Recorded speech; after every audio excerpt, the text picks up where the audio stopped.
Når du skal logge ind, skal du bruge dit aftalenummer, dit brugernavn og din adgangskode. Øverst indtaster du dit aftalenummer, herefter dit brugernavn og nederst din adgangskode. Er du ny demokunde, har du modtaget disse informationer på en e-mail. Har du glemt din kode, har du mulighed for at klikke på glem kode her til højre, hvorefter du får mulighed for at nulstille din kode via en e-mail. Når du logger ind, kommer du til at starte med til forsiden. I midten har du oversigten over de seneste nyheder, og i venstre side har du menuen, hvor du kan se en genvej til de moduler, du abonnerer på. Klikker man på indstillinger i venstre side, kommer man til den samlede oversigt over alle moduler i Gekko, hvor man kan se undermenupunkterne på de moduler, man abonnerer på. De moduler, man ikke abonnerer på, kan man se er markeret med grå. Her har man enten mulighed for at købe modulet, eller klikke på informationsikonet, hvis man ønsker at læse mere om det enkelte modul.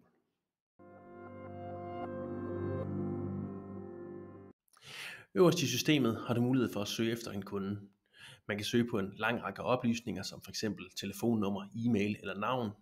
Hvis vi eksempelvis prøver at søge efter et navn her, kommer der flere resultater frem, så har man mulighed for enten at trykke Enter.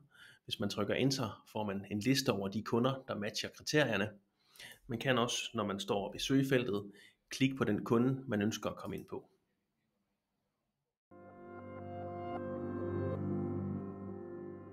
Hvis du vil se, hvordan bookingsystemet ser ud for dine kunder, har du mulighed for at klikke på dit firmanavn og derefter til online booking.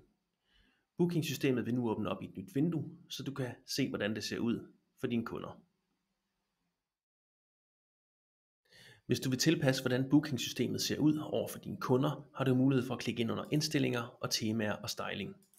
Her har du mulighed for at lave nogle generelle indstillinger i forhold til skriftstørrelse og skrifttype osv. Du har mulighed for at lave nogle tilpasninger i forhold til farverne på eksempelvis tidspunkterne i kalenderen.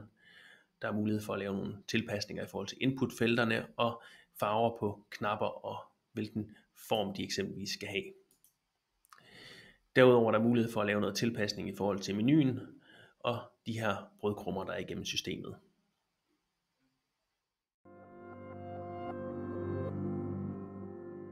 Nederst i venstre hjørne har du mulighed for at klikke på Få hjælp. Når du klikker på knappen, får du mulighed for at se vores videoguides.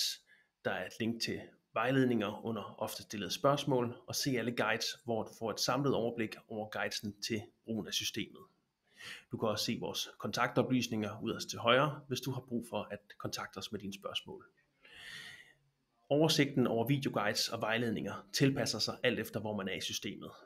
Klikker vi eksempelvis ind under kunder og klikker på Få hjælp, kan vi se, at den har tilpasset, hvilke videoguides der vises, og hvilke vejledninger, der er relevant for det her område af systemet.